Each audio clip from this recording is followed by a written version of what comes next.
Mike Tanik here. Thanks for stopping by. If you have not heard the old news yet, YouTube just rolled out a new Terms of Service agreement.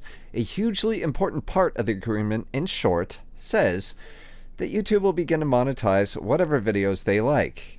And if you are not a creator in the YouTube Partner Program, you get a percentage of the ad revenue generated from those ads running on your content. That percentage being 0. Now, YouTube being a for-profit company, they are well within their rights to do as they please with ad policies. No employee from YouTube kicked down your door and forced you into being a creator. Aspiring creators had to seek them out. So, what's the problem? Here's the problem. To oversimplify, let's go back to one enormous fiasco called adpocalypse. Beginning in 2016, it was brought to the attention of several major advertisers that their ads are being shown on videos with content that no one in their right mind would want to be associated with if trying to sell a product. Nearly overnight, several huge brands pulled their ads from YouTube until YouTube can explain how it happened and why it would not happen again. Ad revenue plummeted, sending shockwaves through the creator community and putting many creators' livelihoods in jeopardy. In classic knee-jerk fashion, YouTube pulled ads from anything that wasn't squeaky clean from start to finish to fix the problem forever. Except it didn't. Enter the modern YouTube Partner Program. With advertisers and their sweet, delectable money looking over YouTube's shoulder, YouTube introduced new rules.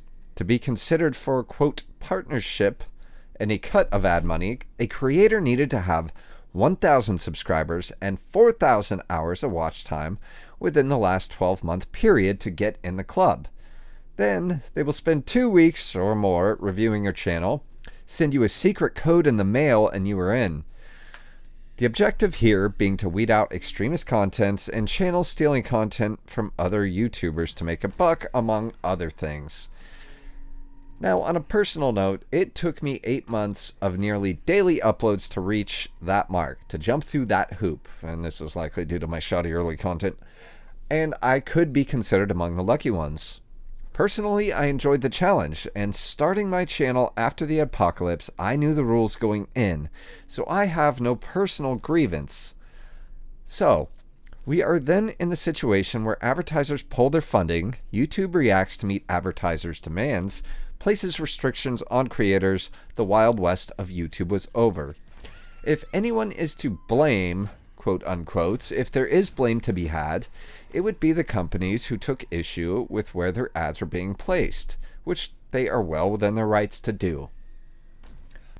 After the dust had settled, the use of direct viewer-to-creator services such as Patreon skyrocketed, carving out a new niche in the online video content industry.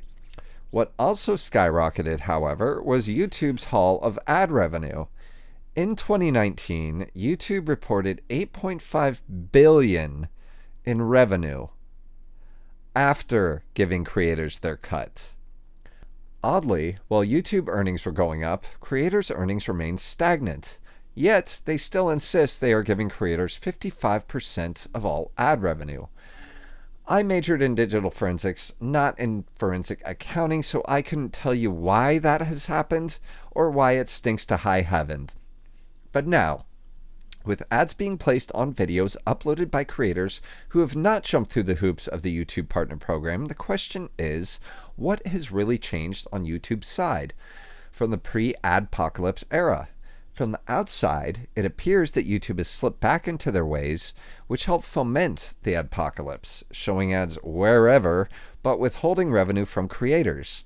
If content is judged safe enough for YouTube to place ads on it, then why the need for the 1,000 subscriber, 4,000 hour watch time requirement? Speculation time.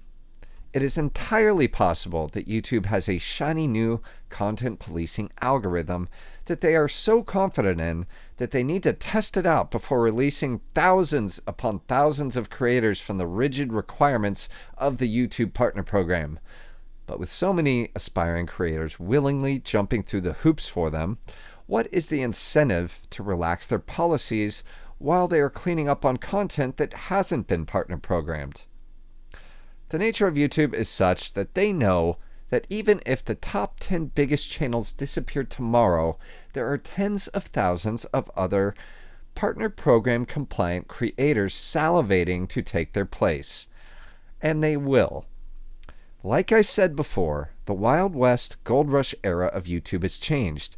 YouTube has created an environment where an army of well-trained creators are unwilling to set a toe outside of the new rules set down for fear of the dreaded demonetization, which, as of this recording, is still mercilessly and sometimes indiscriminately enforced. In this environment, it seems they are banking on most creators having an us versus the filthy unpartner program them attitude, where creators are actually supportive of this hypocritical behavior on YouTube's part. So make of that what you will. I am not by any means an authority on YouTube or earnings or any of the things that I have stated in this video. I'm simply a small-time creator, and I'm here in the bushes watching, and I'm just reporting what I see, and what I see I don't like. But again, knowing what I know, starting this channel, I have very little room to cast stones, but here I am casting anyway. Let me know what you guys think in the comments below. I hope to see you in the next actual gaming video. Mike Tannick out.